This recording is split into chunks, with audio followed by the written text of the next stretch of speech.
Power finance के बारे में दोस्तों बात करेंगे। क्वार्टर 2 के रिजल्ट्स आउट हुए हैं, डिविडेंड का भी अनाउंसमेंट किया है और कंपनी ने हाईएस्ट प्रॉफिट भी किया है। सबके बारे में दोस्तों वीडियो में डिटेल में बात करेंगे। डिविडेंड से शुरुआत करते हैं। 3 रुपए का डिविडेंड पावर फाइनेंस ने डिक्लेयर किया हुआ है और नवंबर 24 एक्स डिविडेंड डेट है, मतलब 24 नवंबर से पहले जिनके पास भी स्टॉक है वो इस डिविडेंड के लिए एलिजिबल है। अब बहुत सारे क्वेश्चंस आते हैं कि कब हम स्टॉक को बेचें। ये सिर्फ पावर फाइनेंस नहीं, किसी भी डिविडेंड स्टॉक के लिए। तो अगर आपको लेट्स से डिविडेंड चाहिए और स्टॉक को भी बेचना है तो आप एक्स डिविडेंड डेट या उसके बाद भी बेच दें तो भी आपको डिविडेंड मिलेगा, नो प्रॉब्लम। लेकिन एक्स डिविडेंड डेट के दिन प्राइस भी एडजस्ट हो जाता है, तो ऐसा कुछ नहीं कि आपको फायदा यहां पर मिलेगा। ठीक है, तो पेमेंट जो है पावर फाइनेंस का यहां पर दिसंबर 9 को हो जाएगा। और टोटल अगर आप डिविडेंड की बात करते हैं तो 3 रुपए का अभी डिविडेंड आ रहा है, लेकिन क्वार्टर 1 के समय, मतलब जब अगस्त सितंबर में जब Q1 के रिजल्ट आए थे तो 2 रुपए 25 पैसे का डिविडेंड फिर से आया था, तो 5 रुपए 25 पैसा टोटल ऑलरेडी इन्वेस्टर्स को डिविडेंड मिलता हुआ नजर में आ रहा है। पिछले फाइनेंशियल ईयर की बात करें तो 12 रुपए का डिविडेंड आया था पावर फाइनेंस की तरफ से। अभी शेयर प्राइस 120 है, तो एकदम 10% की डिविडेंड यील्ड तो बन ही रही है पीएफसी के स्टॉक में। अब कुछ इंपॉर्टेंट रेशियोज को समझ लेते हैं। जब ये सितंबर का डेटा है, जब शेयर प्राइस 104 105 के आसपास था, तो अभी माइनर यहां पर चेंजेस हुए होंगे, बट अर्निंग पर शेयर देखिए 38.7 है, पी रेशियो 2.7 है। लेकिन जो इंटरेस्टिंग बात है वो ये है, ये दोनों बुक वैल्यू 238 की है। देखिए फंडामेंटल एनालिसिस में हम लोग प्राइस टू बुक वैल्यू देखते हैं, और फाइनेंस कंपनीज में जैसे बैंक हुआ या फिर एनबीएफसीज हुआ, वहां पर बुक वैल्यू बहुत ही इंपॉर्टेंट होता है। तो बुक वैल्यू 238 है, शेयर प्राइस कुछ 120 है, अभी 0.44 दिखा रहा है 104 के भाव में। 120 के भी भाव में देखेंगे तो भी 0.5 के आसपास होगा, जो कि मुझे एक्चुअली में लगता है बहुत ही सस्ता है। ठीक है, अब मार्केट इसको रिकॉग्नाइज करेगी या नहीं करेगी ये तो मार्केट के ऊपर है, बट 0.4 या 0.44 या 0.5 जो बुक वैल्यू है, मतलब बुक वैल्यू से भी नीचे कंपनी ट्रेड कर रही है, जो कि एक बहुत ही, मतलब मुझे लगता है एक पॉजिटिव चीज है।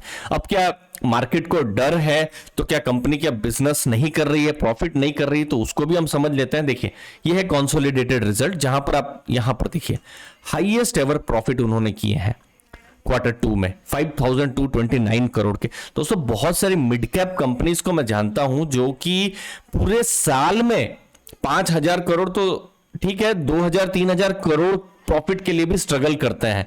कुछ लार्ज कैप कंपनीज इतना नहीं प्रॉफिट कर पाती जितना एक 3 महीनों में उन्होंने 5000 करोड़ का प्रॉफिट किया हुआ है, जो कि मुझे लगता है बिल्कुल उस पर एक रिस्पेक्ट जरूर देनी चाहिए। मार्केट नहीं दे रहा है वो अलग बात है।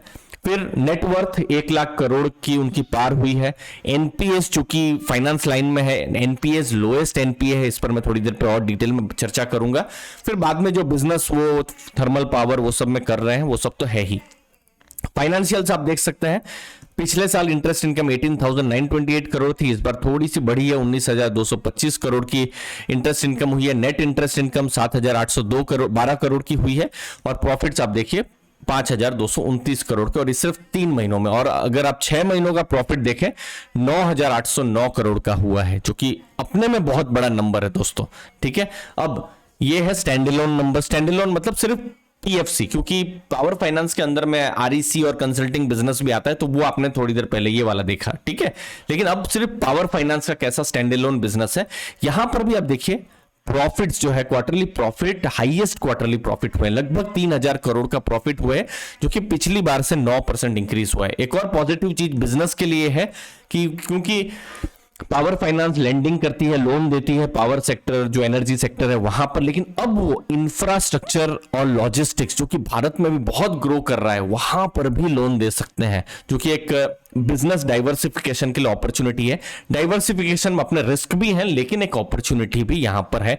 बाकी एनपीए तो इनके कम है ही दोस्तों। अब ये ग्राफ बिल्कुल आपको बता सकता है कि किस हिसाब से टर्न अराउंड हो रहा है बिजनेस में। अब देखिए बिजनेस टर्न अराउंड का स्टॉक मार्केट के साथ कोई लेना देना नहीं है, मार्केट रिकॉग्नाइज करेगी या नहीं हमको नहीं पता, लेकिन हमको क्या पता है, जो बिजनेस अच्छा कर रहा है या नहीं, और यही जो है थिंकिंग पर मैं चलता हूं, क्योंकि मैं कभी भी स्टॉक प्राइस प्रिडिक्ट नहीं कर सकता और मैं करता भी नहीं हूं, लेकिन मैं बिजनेस अगर बढ़िया चल रहा है तो उसको मैं बिल्कुल जरूर देखता हूं। और ये देखिए टर्न अराउंड में किसी भी फाइनेंशियल कंपनी के लिए एनपीए ज्यादा हो, ये नेगेटिव है, आप लिख दीजिए 4.55% नेट एनपीए। नेट एनपीए मतलब क्या है कि जो पैसा अब आ नहीं रहा है, आने की उम्मीद नहीं है, तो कोई भी फाइनेंस कंपनी नहीं चाहती है कि उनका एनपीए ज्यादा हो।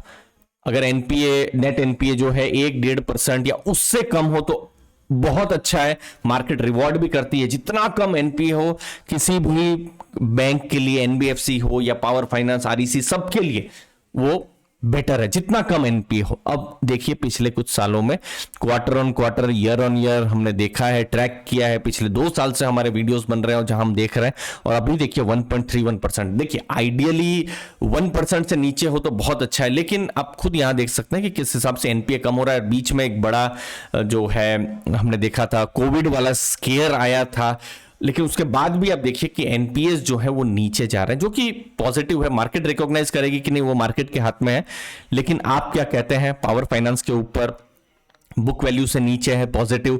डिविडेंड 10% है, पॉजिटिव है। एनपीए, प्रॉफिट, सब कुछ कर रही है, सब पॉजिटिव है।